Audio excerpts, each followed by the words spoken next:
Knowledge corner এই YouTube চ্যানেলে সবাইকে স্বাগত জানাই।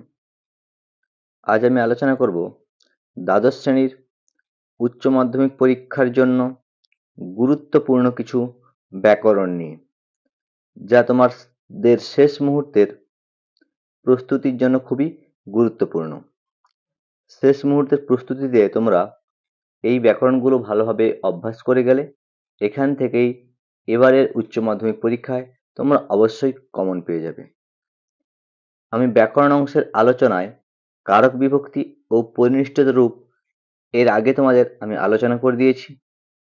আজ আমি আলোচনা করব এক কথায় প্রকাশ, সমাস ও অর্থপার্থক্য নিয়ে। এই যে ব্যাকরণের কারক বিভক্তি, পরিনিষ্ঠিত রূপ, এক কথায় প্রকাশ, অর্থপার্থক্য এবং সমাস, এই যে পাঁচটা রয়েছে ব্যাকরণ অংশ, এই ব্যাকরণ অংশের মধ্য থেকে যেগুলো আমি আলোচনা করে দেব, এগুলোর মধ্য থেকেই তোমরা এবারে পরীক্ষায় অবশ্যই কমন পেয়ে যাবে। তাই শেষ মুহূর্তে তোমরা এই ব্যাকরণগুলো খুব ভালোভাবে অভ্যাস করে যাবে। তো আমি কারক বিভক্তি আলোচনা করে দিয়েছি আগে, তাই আজ আর বলছি না, তোমরা আগে ভিডিওটা দেখে নেবে এবং চাইলে আজকের এই পিডিএফটাও তোমরা দেখে নেবে।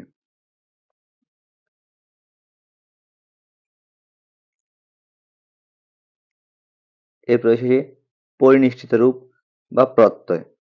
এই পরিনিষ্ঠিত রূপ বা প্রত্যয় আমি আলোচনা করে দিয়েছি, তোমরা এগুলোও চাইলে দেখে নিতে পারো। তো আজ আলোচনা করছি সমাস। এই সমাস থেকে তোমাদের মোট 4 নম্বর রয়েছে। দুটো সমাস লিখতে পড়ে 4 নম্বর, অর্থাৎ সমাসের ব্যাসবাক্য ও সমাসের নাম দুটো লিখলে তবেই 2 মার্ক। তোমরা যদি শুধু ব্যাসবাক্য লিখে আসো তাহলে 1 নাম্বার দেবে, বা শুধু সমাসের নাম লিখে আসো সেক্ষেত্রেও 1 নাম্বার দেবে। সম্পূর্ণ 2 নাম্বার পাওয়ার জন্য তোমাদের ব্যাসবাক্য ও সমাসের নাম লিখতে হবে। তো আলোচনা করছি সমাস। প্রথম রয়েছে কি যথাশক্তি। তোমাদের আমি দেবনাগরী হরফে উল্লেখ করে দিয়েছি, বাংলা হরফেও উল্লেখ করে দিয়েছি। তোমাদের পরীক্ষায় কিন্তু এই দেবনাগরী হরফে থাকবে, সেটা তোমাদের পড়তে হবে। বলছি যথাশক্তি, শক্তিম অনতিক্রম্য অব্যয়ীভাব সমাস। প্রিয়ং বদা, প্রিয়ং বদতি যা সা উপপদ তৎপুরুষ সমাস। দেশান্তরম অন্য দেশ নিত্য সমাস। রামানুজ, রামস্য অনুজ ষষ্ঠী তৎপুরুষ সমাস। চক্রপাণি, চক্রং পানৌ যস্য স বহুব্রীহি সমাস। মাতা পিতরৌ, মাতা চ পিতা চ দ্বন্দ্ব সমাস। নদীমাতৃক, নদী মাতা যস্য স নদীমাতৃক বহুব্রীহি সমাস। কুম্ভকার, কুম্ভং করতি যশ উপপদ তৎপুরুষ সমাস। রাজাদেশ, রাজ্ঞ আদেশ রাজাদেশ ষষ্ঠী তৎপুরুষ সমাস। অসুখম, ন সুখম অসুখম নং তৎপুরুষ সমাস। নরসিংহ, নর সিংহ ইব উপমিত কর্মধারয় সমাস। প্রতিদিনম, দিনম দিনম অব্যয়ীভাব সমাস। ত্রিভুবনম, ত্রয়ানাং ভুবনানাং সমাহার সমাহার দ্বিগু সমাস। প্রত্যহম, অহনি অহনি অব্যয়ীভাব সমাস। রাজপুত্র, রাজ্ঞপুত্র ষষ্ঠী তৎপুরুষ সমাস। দুর্ভিক্ষম, ভিক্ষায়া অভাব অব্যয়ীভাব সমাস। নীলোৎপলম, নীলম উৎপলম কর্মধারয় সমাস। কেশাকেশী, কেশেষু কেশেষু গৃহীতা ইদং যুদ্ধং প্রবৃত্তম ব্যতিহার বহুব্রীহি সমাস। পঞ্চবটী, পঞ্চানাং বটানাং সমাহার সমাহার দ্বিগু সমাস। অহিনকুলম, অহয়শ্চ নকুলাশ্চ দ্বন্দ্ব সমাস। গ্রামান্তরম, অন্য গ্রাম নিত্য সমাস। অহর্নিশম, অহশ্চ নিশাচ দ্বন্দ্ব সমাস। উপকৃষ্ণম, কৃষ্ণস্য সমীপম অব্যয়ীভাব সমাস। উপগঙ্গম, গঙ্গায়া সমীপম অব্যয়ীভাব সমাস। বটচ্ছায়াম, বটানাং ছায়া, বটচ্ছায়াম ষষ্ঠী তৎপুরুষ সমাস। গৃহগত, গৃহঙ্গত দ্বিতীয় তৎপুরুষ সমাস। ত্রিলোকী, ত্রয়ানাং লোকানাং সমাহার, সমাহার দ্বিগু সমাস। এই যে 27টা সমাস আমি আলোচনা করে দিলাম, এই 27টা সমাস ব্যাস বাক্য সহ সমাসের নাম তোমরা খুব ভালোভাবে করে যাবে। এখান থেকেই তোমরা এবারে উচ্চ মাধ্যমিক পরীক্ষায় অবশ্যই কমন পেয়ে যাবে। তাই এই 27টা সমাস তোমরা খুব ভালোভাবে অভ্যাস করে যাবে। এরপর আলোচনা করছি এক কথায় প্রকাশ। এক কথায় প্রকাশ কি বলছে? কন্যায় আপত্যং পুমান কানিন, জায়াচ পতিশ্চ দম্পতি, কলহং করতি কলহায়তে, ইন্দ্র দেবতাস্য ঐন্দ্র, হন্তুমিচ্ছতি জিঘাংসতি, জননাং সমূহ জনতা, শিব দেবতাস্য শৈব, জ্ঞাতুমিচ্ছতি জিজ্ঞাসতে, পুনঃ পুনঃ পশ্যতি দরিদিশ্যতে, নদী মাতা যস্য নদী মাতৃক, পুত্র ইব আচরতি পুত্রিয়তি, ভোজনং কৃত্বা ভুক্তা, পিতুভ্রাতা পিতৃব্য, কস্মিন কালে কদা, পুনঃ পুনঃ নিত্যতি নরে নিত্যতে, দশরথস্য অপত্যং পুমান দাশরথী, ব্যাকরণমধীতে বৈয়াকরণম, ন সুখম অসুখম, পুনঃ পুনঃ রুদিতি ররুদ্যতে, ঘন ইব শ্যাম ঘনশ্যাম, অতিশয়ন বলবান বলিয়ান, শব্দং করতি শব্দায়তে,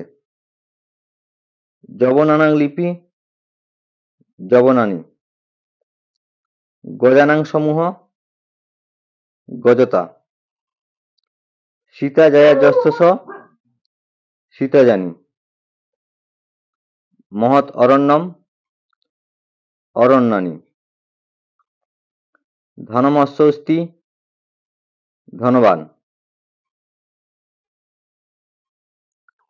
দ্রষ্টুমিচ্ছতি দিদৃক্ষতে, কুলে জাত কুলীন,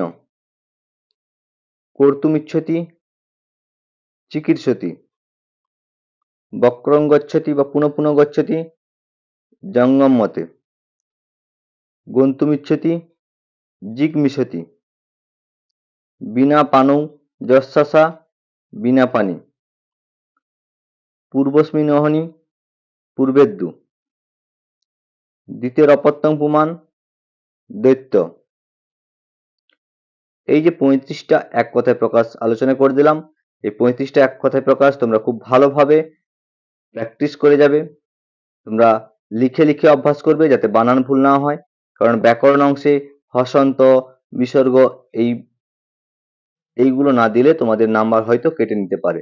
তাই তোমরা খুব ভালোভাবে অভ্যাস করে যাবে এই 35টা এক কথায় প্রকাশ। এরপর আসছে অর্থ পার্থক্য। অর্থ পার্থক্য আমি খুবই কম পরিমাণে দিয়েছি, এগুলো করলে তোমরা এখান থেকেই কমন পেয়ে যাবে। প্রথমে বলছে কি বিবাদেনে অলম, বিবাদায় অলম। বিবাদেনে অলম মানে কি? বিবাদের প্রয়োজন নেই।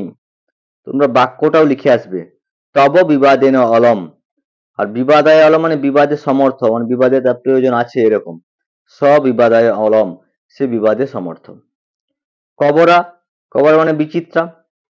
কবরা সজ্জা কসমই ন রচতে। কবরী মানে খোঁপা। কবরী নারীণাং সৌন্দর্যং বর্ধয়তি। সূর্যা, সূর্যের দেবতা স্ত্রী। সূরি, সূর্যের মানবী স্ত্রী। সূর্যা বলছে কি সূর্যা সূর্যেন সহ দেবী বসতি। আর সূরি মানে সূরি কুন্তি কর্ণস্য জননী। ভুনক্তি, ভুনক্তি মানে কি বলছে? ভুনক্তি মানে রক্ষা করে। রাজা রাজ্যং ভুনক্তি, রাজা রাজ্যকে রক্ষা করে। আর ভুঙ্গতে মানে কি খায়। বালক ফলং ভুঙ্গতে, বালক ফল খায়। মহারাজ মানে শ্রেষ্ঠ রাজা। মহারাজ অশোক ধার্মিক আসিত। মহারাজা অশোক ধার্মিক ছিলেন। মহারাজা মানে শ্রেষ্ঠ রাজা যে দেশে, মহারাজা অয়ং দেশ, অর্থাৎ মহারাজা বা শ্রেষ্ঠ রাজা আমাদের দেশে। মাসম অধীতে, মাসেন অধীতে। মাসম অধীতে বলছে কি না, 1 মাস ধরে পড়ছে কিন্তু ফল পায়নি। ছাত্র মাসং ব্যাকরণ অধীতে। মাসেন অধীতে বলছে কি না, 1 মাস ধরে পড়েছে এবং ফলও পেয়েছে। ছাত্র মাসেন ব্যাকরণম অধীতবান। ভোগ্যম মানে কি ভোগের যোগ্য, বীর ভোগ্যা বসুন্ধরা। আর ভোজ্যম মানে ভোজনের যোগ্য, মহৎ ভোজ্যম মে উপস্থিতম। শূদ্রা, শূদ্র জাতীয় নারী। আর শূদ্রী, শূদ্রের স্ত্রী। শূদ্রা বলছে কি শূদ্রা শিবং পূজয়তি। আর শূদ্রী, শূদ্রের স্ত্রী, শূদ্রী শূদ্রেণ স বসতি। সর্বায় মানে শিবকে, ত্রিলোচনায় সর্বায় নম। ত্রিলোচনায় সর্বায় মানে শিবকে নমস্কার। আর সর্বস্ময়ী মানে সকলকে, হে ভগবান সর্বস্ময়ী রক্ষ, হে ভগবান সকলকে রক্ষা করো। বাক্যম মানে কথা, তব বাক্য মধুরম, তোমার কথা মধুর। বাচ্য মানে বলা উচিত, সদা সত্যং বাচ্যম, সবসময় সত্য কথা বলা উচিত। সঞ্চরতি, সঞ্চরতে। সঞ্চরিত মানে কি বলছে না, বিচরণ করা অর্থে। বনে সিংহ সঞ্চরতি, বনে সিংহ বিচরণ করে। আর সঞ্চরতি মানে কারণ উল্লেখ সহ বিচরণার্থে, অর্থাৎ কোনো কারণ উল্লেখ আছে তাই বিচরণ করছে। রাজা রথে ন সঞ্চরতে, রাজা রথে সঞ্চারণ করছে মানে বিচরণ করছে, নিশ্চয়ই কোনো কারণ রয়েছে তাই। গিরিশ মানে মহাদেব, গিরিশ দুর্গায়াপতি। এটাও গিরিশ, একটা হর্ষ একটা দীর্ঘই। দীর্ঘইকারটা কি বলছে, গিরিশ হিমালয় পর্বতানাং শ্রেষ্ঠ গিরিশ। আচার্যা মানে অধ্যাপিকা, আচার্যা ছাত্রান পাঠয়তি, মানে অধ্যাপিকা ছাত্রদের পাঠদান করে। আচার্যানি মানে আচার্য স্ত্রী, আচার্যানি আচার্যেন সহ বসতি, আচার্যানি আচার্যের সঙ্গে বাস করে। প্রিয় সখ মানে প্রিয় যে সখা, অর্জুন কৃষ্ণস্য প্রিয় সখ আসিত, অর্জুন কৃষ্ণের প্রিয় সখা ছিল। আর প্রিয় সখা মানে প্রিয় সখা যার, প্রিয় সখা অর্জুন শত্রু নজয়, প্রিয় সখা যার অর্জুন সে শত্রু থেকে জয়লাভ করে। নিষ্ণাত বলছে, নিষ্ণাত মানে নিপুণ, স ব্যাকরণে নিষ্ণাত, সে ব্যাকরণে নিপুণ। আর নিষ্ণাত দন্ত সহ দন্ত নয় একাত্ম, মানে স্নান করছে এমন। বলছে নিষ্ণাত জন মন্দিরং গচ্ছতি, স্নান করছে এমন মানুষটি বা এমন ব্যক্তিটি মন্দিরে যাচ্ছে। পুত্রিয়তি মানে পুত্রের মতো দেখে, গুরু শিষ্যং পুত্রিয়তি, গুরু শিষ্যকে পুত্রের মতো দেখে। পুত্রায়তে মানে পুত্রের মতো আচরণ করে, শিষ্য গুরুও পুত্রায়তে, শিষ্য গুরুর প্রতি পুত্রের মতো আচরণ করে। আহয়তি মানে ডাকে, পিতা পুত্র আহয়তি, পিতা পুত্রকে ডাকছে। আর আহয়তে মানে যুদ্ধের জন্য ডাকছে। মল্ল মল্লম আহয়তে মানে একজন মল্লযোদ্ধা আর একজন মল্লযোদ্ধাকে যুদ্ধের জন্য ডাকছে। তিষ্ঠতি মানে কি থাকে, স্বগৃহে তিষ্ঠতি, সে গৃহে থাকে। আর তিষ্ঠতি মানে অভিপ্রায় প্রকাশ করে, গোপী কৃষ্ণায় তিষ্ঠতে, গোপীগণ কৃষ্ণের সঙ্গে থাকার অভিপ্রায় প্রকাশ করে। যজ্জম মানে জয় করতে সমর্থ, রাজা রাজ্যং যজ্জম, রাজা রাজ্যকে জয় করতে সমর্থ। আর জেয় মানে জয়ের যোগ্য, হিত রাজ্যং সর্বথা জেয়ম, হিত রাজ্য সবসময় জয়ের যোগ্য। এই হলো তোমাদের 19টা অর্থ পার্থক্য। তোমরা এই 19টা অর্থ পার্থক্য করে গেলে এখান থেকে তোমরা কমন পেয়ে যাবে। এই অর্থ পার্থক্যগুলো করার সময় শুধু অর্থ লিখে না লিখে তোমরা পারলে বাক্যটাও লিখবে। তাহলে এই হলো তোমাদের ব্যাকরণ অংশের আলোচনা। এর আগে আমি কারক বিভক্তি ও পরিনিষ্ঠিত রূপ আলোচনা করে দিয়েছিলাম। আজকে আলোচনা করলাম অর্থ পার্থক্য, সমাস ও এক কথায় প্রকাশ। তাহলে ব্যাকরণ অংশের তোমাদের 15 নম্বর আসবে, কারক বিভক্তি থেকে 3 নম্বর, সমাস থেকে 4 নম্বর, অর্থ পার্থক্য 2 নম্বর, এক কথায় প্রকাশ 3 নম্বর, পরিনিষ্ঠিত রূপ 3 নম্বর, এই 15 নম্বর আসবে। তাই তোমরা এই 15 নম্বরের জন্য এই যে আজকে আলোচনাটা এবং আগে যে দুদিন আমি আলোচনা করে দিয়েছি, অর্থাৎ আজকের এই ভিডিওটা তোমরা খুব ভালোভাবে যদি দেখে নাও তাহলে এখান থেকে তোমরা কমন পেয়ে যাবে, তোমরা 15 পেতে পারো এই ব্যাকরণ অংশ থেকে। তো প্রত্যেকে আজকে ভিডিওটা মন দিয়ে দেখেছো, প্রত্যেকে বুঝতে পেরেছো। ভালো লেগে থাকলে লাইক, কমেন্ট এবং শেয়ার করে দিও। চ্যানেলে নতুন হলে সাবস্ক্রাইব করে দিও। যদি কারো পিডিএফ প্রয়োজন হয় তো আমাকে এই নম্বরে হোয়াটসঅ্যাপ করো, আমি তোমাদের পিডিএফ পাঠিয়ে দেব। 81 45 14 21 93 এই নম্বরে হোয়াটসঅ্যাপ করো, আমি তোমাদের পিডিএফ পাঠিয়ে দেব।